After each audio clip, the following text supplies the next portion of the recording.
말씀은 사무엘상 1장 27절에서 28절입니다. 네. 말씀의 제목은 고통으로 성숙한 믿음이라는 말씀입니다. 우리 김호동 목사님. 오늘은 사무엘상 1장의 내용 중에서 한나의 기도에 마무리된 그런 내용을 우리가 살펴보면서 한나가 왜 그렇게 눈물의 고통에 또 시련의 세월을 살 수밖에 없었던가 하는 것에 대해서 잠시 묵상해 보고자 합니다. 하나님께서 이 사무엘을 이스라엘 백성들에게 주시기 위하여서 한 여인 한나를 사용을 하셨다는 것이죠. 한나의 그 가정을 보면은 괜찮은 가정입니다. 요즘에는 정상적인 사회에서는 한 가정에 한 남편의 한 아내가 정상적인 한 가정이지만은 옛날 이 구약 시대에는 한 가정에 아내가 둘이 있기도 하였던 그런 시대인 것입니다. 그런데 한나의 가정을 보면은 그 남편이 한나를 끔찍히 사랑하였고 가정도 괜찮은 가정이었습니다. 왜 그러냐면은 한나가 눈물로 고통의 세월을 보내면서 하나님 앞에 장시간 오랜 세월 기도하여서 하나님의 은혜로 얻은 아들이 있었는데 그 이름이 사무엘이지요. 이 사무엘이 이 젖을 뗄 무렵에 여호와의 전에 온 가족이 나아가서 제사를 지낼 때에 한나가 가지고 간 예물이 숫소 세 마리였습니다. 숫소가 요즘 가격이 얼마나 하는지 모르겠습니다만 한 마리에 한 1,000만 원이라고 생각할 것 같으면 세 마리면 3,000만 원입니다. 한 마리 700만 원 해도 2천만 원입니다. 그 아들을 하나님 앞에 드리기 위해서 제사 지내면서 가지고 온 예물이 한 번 드리는 예물이 2천만 원, 3천만 원, 뭐 1,000만 원이라 치더라도 적은 돈이 아니잖아요. 한 번 예배드리면서 하나님 앞에 드리는 예물이 1,000만 원, 2천만 원, 3천만 원이다. 괜찮은 가정이라는 것이죠. 그리고 그 남편도 아내 한나를 끔찍히 사랑하여서 해마다 실로에 와서 예배를 드릴 때에 하나님 앞에 제사를 지낼 때에 그 다른 아내 브닌나보다는 예물을 2배나 줘서 그 사랑을 표현을 하였고 또 한나가 그 아들을 낳지 못하고 그 대적 브닌나에게 격동함을 당하여서 굉장히 이 괴로워하면서 울고 그럴 때에 그 남편은 이 한나의 괴로움을 이해를 못하는 것입니다. 내가 너를 얼마나 사랑하는데 우리 가정이 괜찮은 가정인데 주야로 우는 이유가 무엇이냐? 주야로 우는 이유가 무엇이냐? 아들 없다고 내가 네게 무슨 불평을 하는 것이 있던가? 아들이 없다고. 네에게서는 아들이 없지만은 우리 가정에 아기가 있지 않냐? 아기가 있지 않냐? 남편이 그 한나에게 이야기하죠. 내가 그대에게 10아들보다 낫지 아니하냐? 끔찍히 사랑하고 끔찍히 위해주고 부족한 게 무엇이냐? 부족한 게 무엇이냐? 그런데 왜 우느냐? 왜 우느냐? 왜 힘들어하고 슬퍼하느냐? 그럴지라도 하나의 마음의 허전함과 그 고통은 채워줄 수 있는 사람이 아무도 없었습니다. 왜냐면은 한나가 단 한 가지 부족한 것이 있었는데 뭐 얼굴도 예쁘겠지요. 심성도 보면은 심성도 괜찮은 여자였어. 심성도 고운 여자였어. 남편이 자기를 그렇게 사랑하였다면은 그 대적이 그 한나를 그렇게 힘들게 하고 괴롭게 할지라도 한나가 충분히 남편의 힘을 입어서 군인나를 대적할 수 있음에도 불구하고 당하고만 살한 것이지요. 이 대적 분인나는 상당히 성격이 좀 좋지 않았던 것 같아요. 한나의 약점 하나만 그 아픈 것 하나만 집요하게 물고 늘어지면서 고통스러워하게 만들었습니다. 그랬을 때에 하나는 세상 사람들의 방법으로 그 대적을 대하지 아니하고 그 자신의 문제를 여호와 하나님 앞에 내어놓았다는 것입니다. 하나는 자신의 문제가 다른 것도 아니고 아기를 낳지 못하는 그 문제, 사람의 힘으로 될 수 없는 그런 문제이기 때문에 그 대적에게 악하게 대하지 아니하고 그 대적이 아무리 격동할지라도 악하게 대하지 아니하고 자신의 문제를 오직 여호와 하나님 앞에 내어놓았다는 것을 우리가 보면은 우리의 신앙생활에 있어서도 하나는 참 우리가 본받을 만한 모범적인 그러한 사람이었다.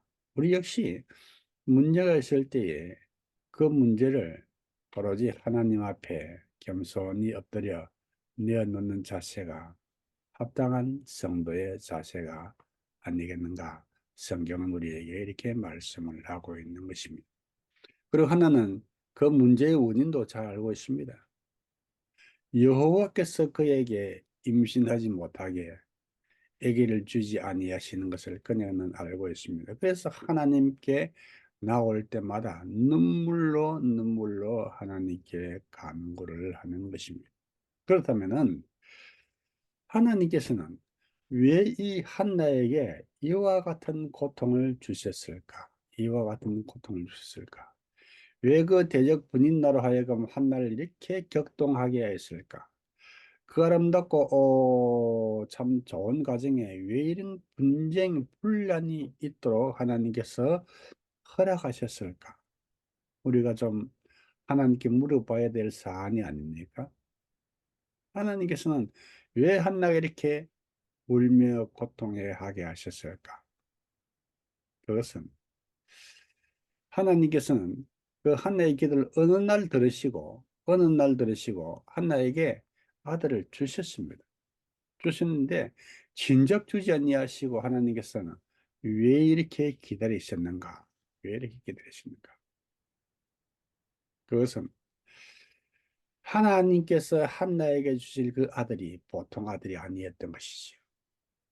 보통 아들이 아니었던 것이지. 이스라엘을 죄에서 구원하고 이스라엘의 왕을 세우기도 하고 폐하기도 하는 그런 놀라운 하나님의 종, 하나님의 사자를 보내기 위하여서 한나의 눈물의 그 기도에 양이 차도록 하나님께서는 기다리셨던 것입니다. 그 한나의 눈물이 양이 차고 한나의 그 기도에 양이 찰 때까지 하나님께서 기다리셨는데 그것은 무슨 의미가 있냐면은 하나님께서 한나에게 아들을 주어서 그 아들을 한나가 이스라엘의 영적인 지도자로 키울 수 있는 믿음의 어머니의 그릇, 한나의 믿음의 그릇을 키우기 위하여서 하나님께서는 그 때를 기다리셨다는 사실입니다. 결국 어느 날 때가 되니까 하나님께서 그 한나의 기도를 들어 응답하셨습니다. 그래서 우리의 삶 가운데서 한나와 같이 다 있음에도 불구하고 채워지지 아니하는 허전함과 고통이 문제가 있을 수가 있는 것이지요. 그리고 그 문제를 놓고 그 문제를 해결하실 리는 오로지 여호와 하나님이신 줄 우리가 알기에 그 문제를 놓고 매일 아침 끊임없이 지속적으로 그 아픔을 하나님 앞에 내어놓는 그런 기도의 제목이 우리에게 있을 수가 있는 것입니다. 그 고통의 시간과 그 기도의 시간이 살 때 그 어느 날 하나님께서는 저와 여러분들의 기도를 이 한나의 기도처럼 응답하여 주실 줄을 믿으시기를 바랍니다. 그 기도의 시간과 우리의 믿음의 그릇이 성숙하고 자라고 살 때까지 하나님께서는 기다리신다는 것입니다. 그래서 이때는 이 기쁨의 때, 한나가 아들을 얻었을 그 기쁨의 때는 정해져 있는 때이고 눈물의 양에 차야 될 때이고 기도의 시간이 기도의 양에 차야 될 때이다 하는 사실을 성경은 우리에게 보여주고 있는 것입니다. 하나는 하염없이 적지 않은 세월 그녀의 문제를 하나님 앞에 가지고 와서 기도하였습니다.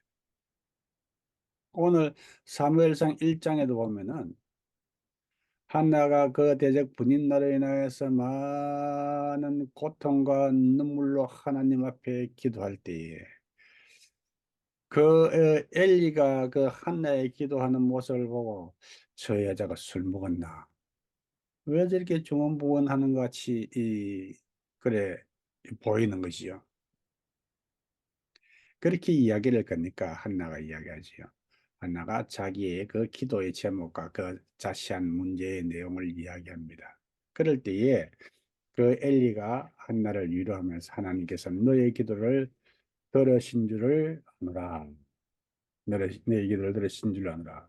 네 기도를 허락하시기를 원하노라. 이렇게 이야기합니다.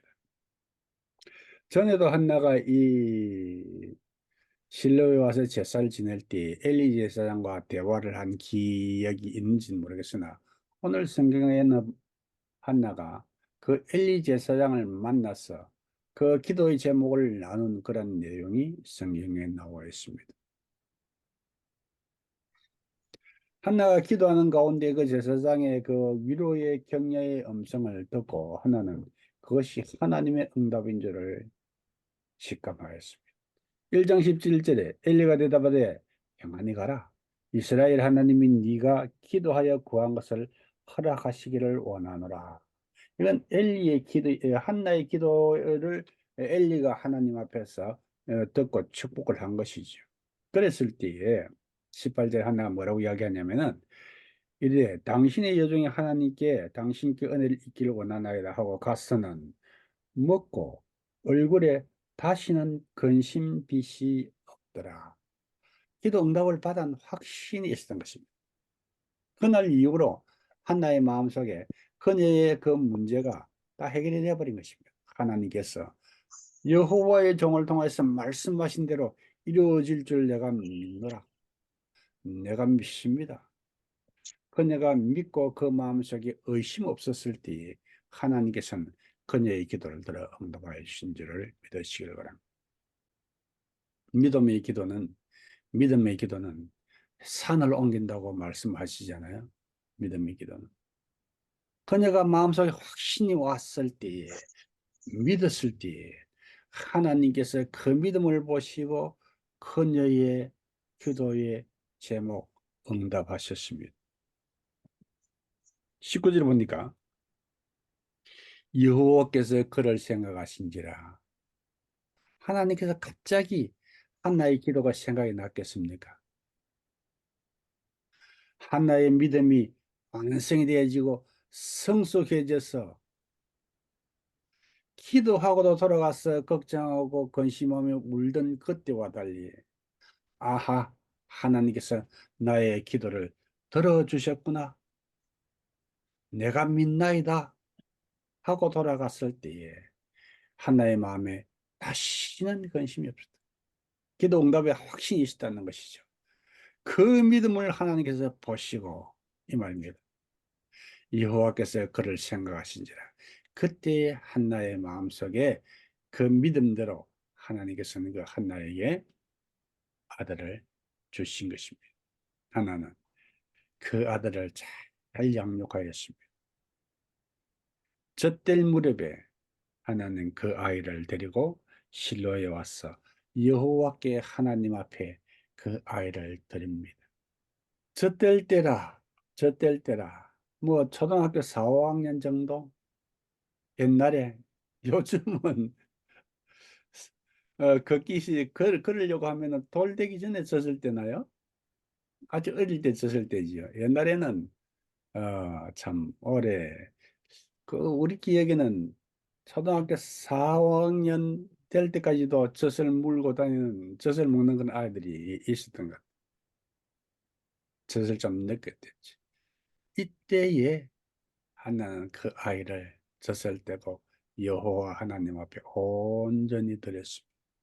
하나는 그녀가 그 아들을 원하는 것은 하나님 앞에서 내 부끄러움을 가려 주십시오. 당신의 영광을 위하여서 아들을 주시기만 하면 내가 그 아들을 당신께 드리겠나이다. 그는 자기 자신의 개인의 욕심을 위하여서 그 아들을 원한 것이 아니라 부끄러움을 가려 주시고 하나님의 사람으로서의 그 부끄러움을 가리워 주시고 그리하시면 내가 그 아들을 당신께 드리겠나이다. 서원 기도를 드린 것이지 개인의 욕심을 위해서 한 기도는 아니라고 보는 것입니다. 그녀는 하나님 앞에 약속한 대로 그 아들 사무엘을 하나님 앞에 드립니다.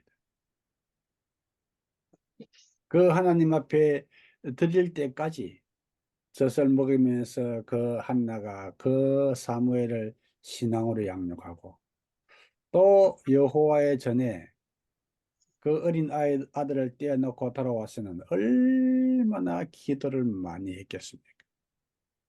그 아들 사무엘이 영적인 사람이 되어서 이스라엘의 지도자가 되기까지는 그 어머니 한나의 기도에 그 눈물의 기도가 있었는 줄 믿으시길 바랍니다.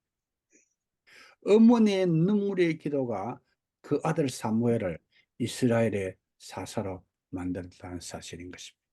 어거스틴이 그렇게 허랑방탕하고 악한 자였을지라도 그 어머니 모니카의 눈물의 기도가 그 아들을 성자 어거스틴으로 만든 것이 아니겠습니까? 그래서 하나님께서는 그 한나에게 부끄러움을 제하여 주셨을 뿐만 아니라 이스라엘의 훌륭한 영적인 지도자의 어머니로 삼으시기 위하여서 한나의 그 고통을, 그 고통의 시간, 그 눈물의 시간을 하나님께서도 기다리셨다는 사실인 것입니다. 그래서 저와 여러분들에게 있는 그 고통과 눈물과 그 힘든 기도의 시간은 하나님께서는 저와 여러분들에게 그 당신의 때를 위하여서 기다리고 계신다는 사실입니다. 우리 영국 목사님께 한번 그 새벽에 말씀을 하셨죠. 문제가 있으면은 뭐라고요? 좋은 일이 있을 것입니다. 하나님의 사람에게 문제가 있을 때는 좋은 일이 있을 것입니다.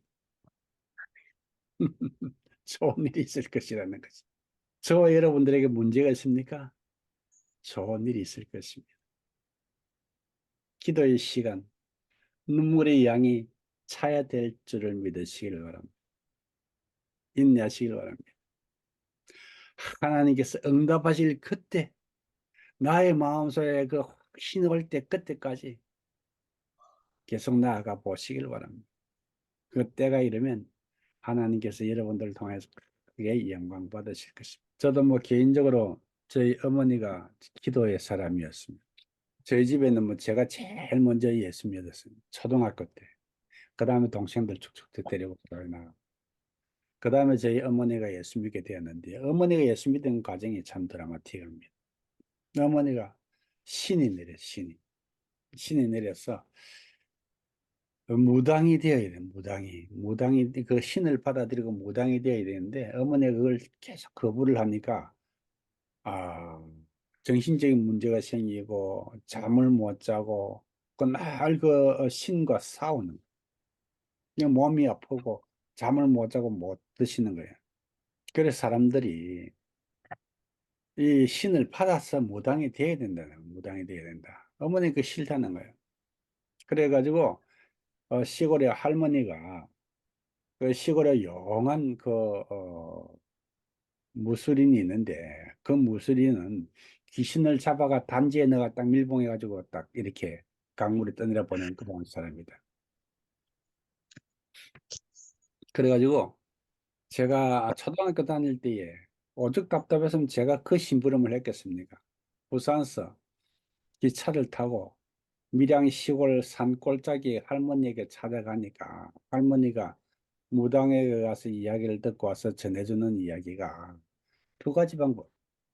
하나는 신을 받아들여서 무당이 되는 거. 최영장군 신이 내리대, 최영장군 신. 무당, 무당 신 중에 제일 세고 끝발 있는 신이 최영장군 신이래. 최영장군 묘가 여기 경기도 어디에 있어? 두 번째 방법은 예수 믿는 거라고. 그 이야기를 듣고 와서 집에 와서 이야기를 하니까 아버지 어머니가 의논해서 예수 믿자. 우리 우리 큰아들 그때 뭐 초등학교 다니도 큰아들이지. 우리 아들이 믿는 예수 믿자. 그 당시에 부산에 그 제가 다니는 교회에 담임께서 전도사님이셨어. 모시고 예배를 드리는데 어머니가 쓰러지고 귀신이 나가는 거예요. 그 이후로 어머니는 신앙생활을 하는데 영적인 세계를 경험하신 분이 되니까 얼마나 믿음이 깊으신지 기도의 어머니가 되었어요. 기도의 어머니가. 제가 신학을 하기 전에도 이렇게 교회 새벽기도, 철야기도를 안 빠지시고 제가 신학을 하고 목사가 된 이후에는 선교사로 나가는데 그냥 뭐 늘 교회에서 철야를 하시고 제가 선교사가 나오고 난 이후에도 집에서 주무신 적이 거의 없어요. 그 옛날에는 그 자기 담요를 가지고 와서 기도를 철야를 해요. 방석은 교회에 있어. 교회 마룻바닥에 구멍이 숭숭한 그 마룻바닥에 방석을 깔고 담요를 덮어 쓰고 밤새도록 그렇게 기도하시다가 또 산에 올라가서 바위 밑에서 기도하시다가 그 깊은 영적인 세계를 체험하시고 이제 하나님의 부르심을 입었는데 제가 이렇게 하나님의 귀한 사역을 잘 감당할 수 있던 것은 특별히 어머니의 그 놀라운 기도의 그 영향이 아닌가. 그렇지 아니하고는 이렇게 참 하나님께서 크게 축복을 하실 수 없는 것이지. 그래서 여러분들 자녀들을 위하여서 또 여러분들의 가슴 속에 있는 그 모든 기도의 제목들이 하루아침에 응답이 되지 아니한다고 하여서 염려하지 마시길 바랍니다. 그때 눈물의 시간, 고통의 시간, 그 시간들이 다 차면은 하나님께서 응답하실 줄 믿으시길 바랍니다. 그래서 이유 없는 고통의 시간이 저와 여러분들에게 있을 수가 없는 것입니다. 왜? 우리는 하나님의 자녀이기 때문입니다. 왜? 우리가 예수 그리스도께서 피값으로 사신 하나님의 자녀이기 때문에 하나님께서 저와 여러분들을 얼마나 사랑하시는데 우리를 고통 속에 두고 계실 분이 아니시라는 것입니다. 우리 하나님께서. 그때가 올 때까지 여러분들의 기도의 시간, 또 여러분들의 기도의 무릎이 연약하여지지 않기를 주 이름으로 축원합니다. 할렐루야.